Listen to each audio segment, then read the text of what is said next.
Yo, new day, new life tayo mga par. Luto tayo ng request na mabisang, mabilisang adobo in a new ways. Ayan. May nag-request nga pala sa atin ng adobo in a new ways daw. Hindi ko lang kung new way to, pero para sa akin, ito ang isa sa mga new ways ko sa pagluluto ng adobo. Kasi 'di ba, alam naman natin yung typical na luto ng adobo, talagang napaka-basic lang, 'di ba? Kahit pakulo nyo lang, hayaan nyo maging adobo na yan eh. Basta kompleto ng mga pampalasa. So yan, kita nyo naman, sinisimulan ko na magluto ng adobo dyan. Panoorin nyo mabuti kung paano kong lutuin ng adobo. Yan, tsaka, oo nga naman, nakakasawa naman laging adobo, di ba? Parang pangit pag laging adobo ulam mo. Lagyan nyo kasi ng ng kakaiba. Lagyan nyo ng, alam mo yun, pagiging unique. Pangit nga naman pag lagi ulam mo adobo pare-pares lasa, 'di ba? Parang sa buhay lang din 'yan eh. Parang gumawa tayo ng iba naman, yung kakaiba, para di nakakaumo yung buhay natin.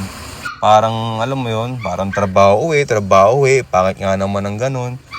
Lagyan mo ng konting ibang hassle para maging masigla naman ng buhay, hindi nakakaumay.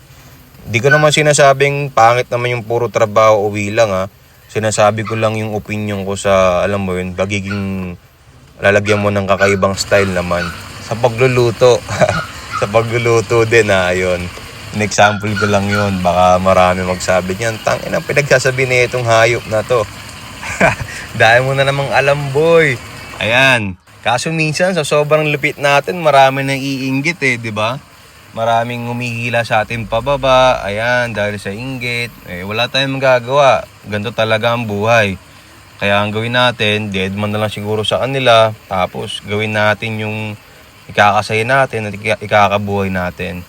Ayan, kasi di sa Pinas, tangina, pera talaga ang dito. Pera ang labanan. Pag wala kang pera, ka dito, para ang you're nothing. Ganun dito sa Pinas eh. Kaya minsan napapaisip ako, sa ibang bansa na lang kaya tayo tumira, parang okay din yung dun eh. Kasi okay yung talaga sa ibang bansa, parang okay yung kalakaran. Dito, kung pag mayaman ka, dapat mangurakot ka eh. Sa mga gobyerno, 'di ba? Parang imbis na tulungan mo yung mahirap, parang lalo nyo pang pinapahirapan. Okay. Anyway, hinalo-halo ko nga lang pala to. Dami nating sinabi. Tangina, nakakanood ko ng balita to eh. Okay. Lutuin na natin to. Yan, pinapakulang ko na alam pala. Kita nyo naman kanina. Di ko nilagyan yan ng tubig. Ano lang yan. Pinakulang ko lang kanina ng suka. Tapos nung lumabas yung katas, nilagyan ko ng toyo. Ayan. Sinabay ko na rin yung patatas para sabay sa paglambot. Ayan, nilagay na rin natin yung sibuyas.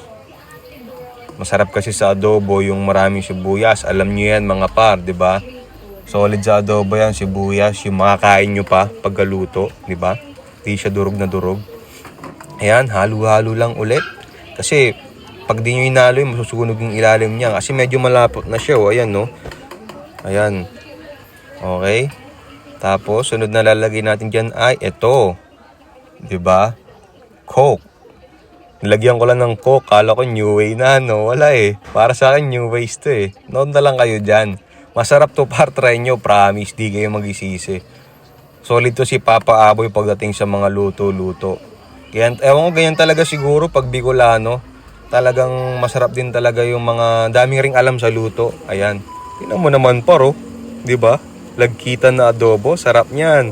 Sa nag-request niyan, dadalang kita. Antayin mo lang, solid yan. Tapos ayan na. Nagsandok na nga pala tayo ng kanin dyan. Tapos naglagay na rin tayo ng ulam. At syempre, yung sili. May sili dapat yan. Ayan. 'Di ba? May sili. Tapos toasted garlic. Pang pinale. Ayan. Putripan na naman tayo mga par. Papa.